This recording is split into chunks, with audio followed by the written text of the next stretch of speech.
मैंने इरकॉन लिया है, मेरी एवरेज करके 218 पे पड़ा है, मेरे को 900 शेयर है मेरे पास। जी।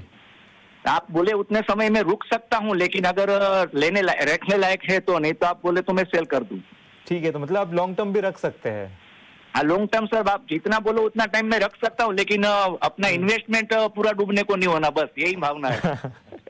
बिल्कुल, ये तो सबके ही ऑब्जेक्टिव रहते हैं। ठीक है, गौरंग जी आपके पास आना चाहूंगा। एयरकॉन पर इनकी खरीदारी है 218 के भाव से, हालांकि स्टॉक उसके ही आसपास ट्रेड करता हुआ नजर आ रहा है। हम देख रहे हैं कि इस साल स्टॉक ने अगर ऊपरी स्तर से देखे तो वहां से कुछ 50% गिर चुका था, यहां से थोड़ी सी रिकवरी आती हुई नजर आ रही है। इनकी बाइंग प्राइस भी एकदम ऊपर की नहीं, आसपास की है, तो वैसे तो काफी गिरने के बाद खरीदा है। यहां से कितनी रिकवरी नजर आ सकती है, लॉन्ग टर्म तक रुक सकते हैं ये, गौरंग जी?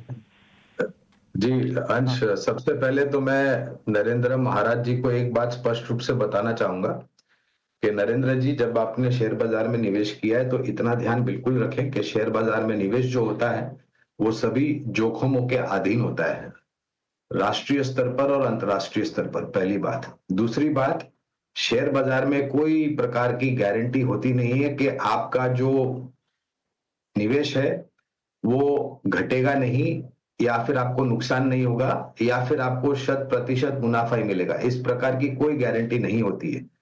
अगर आपको घबराहट होती है, भय लग रहा है, तो पहले तो आप आत्मचिंतन कर लीजिए कि पहले आपको शेयर बाजार में आना है या नहीं आना है, और फिर ये सोचिए कि आपके पास जोखिम झेलने की क्षमता कितनी है, और उसके आधार पर आप निवेश कीजिए और फिर मुनाफे का आप अनुमान लगा सकते हैं या उम्मीद रख सकते हैं। अब आते हैं इनके प्रश्न के ऊपर।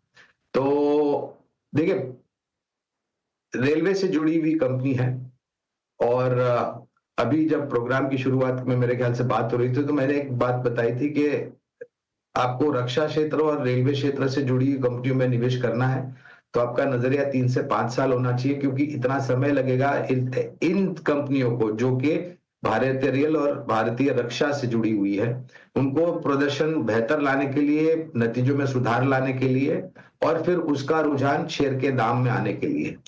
तो हमें तो रेलवे क्षेत्र और रक्षा क्षेत्र अच्छा लगता है। मैं इरकॉन इंटरनेशनल पर स्पेसिफिक टिप्पणी इसलिए नहीं कर रहा हूं क्योंकि कवरेज नहीं है, लेकिन हाँ, ये दोनों क्षेत्र काफी अच्छे हैं। लेकिन फिर से आप ये निर्णय कीजिए कि आपके पास जोखिम झेलने की क्षमता कितनी है, और शेयर बाजार में कोई गारंटी नाम की चीज नहीं होती।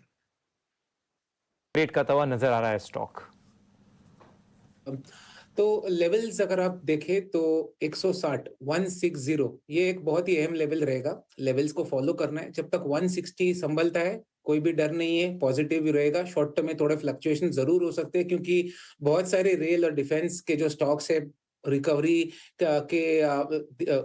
के आसार दिखा रहे हैं करंट रेट से, और रिकवरी भी बहुत सारों में दिखी है। तो यहाँ से अगर रिकवरी करती है तो 255 से 280 ये दो टारगेट एरिया बनेंगे। तो स्टॉप लॉस रखना बहुत जरूरी है, क्योंकि मैं गौरंग जी से बहुत सहमत हूं कि शेयर बाजार में कोई गारंटी नहीं रहता है। गलत पड़ गए तो तुरंत आपको एग्जिट लेके दूसरे स्टॉक्स में निवेश करना है जहां पे प्रॉफिट पोटेंशियल बने। एक ही स्टॉक से आपको मैरी नहीं करना है। तो 150 का स्टॉप लॉस ये ट्रेड में बनेगा। यहां से रिकवरी की उम्मीद कर रहा हूं और 280 के टारगेट के लिए बने रहने की मैं राय दूंगा।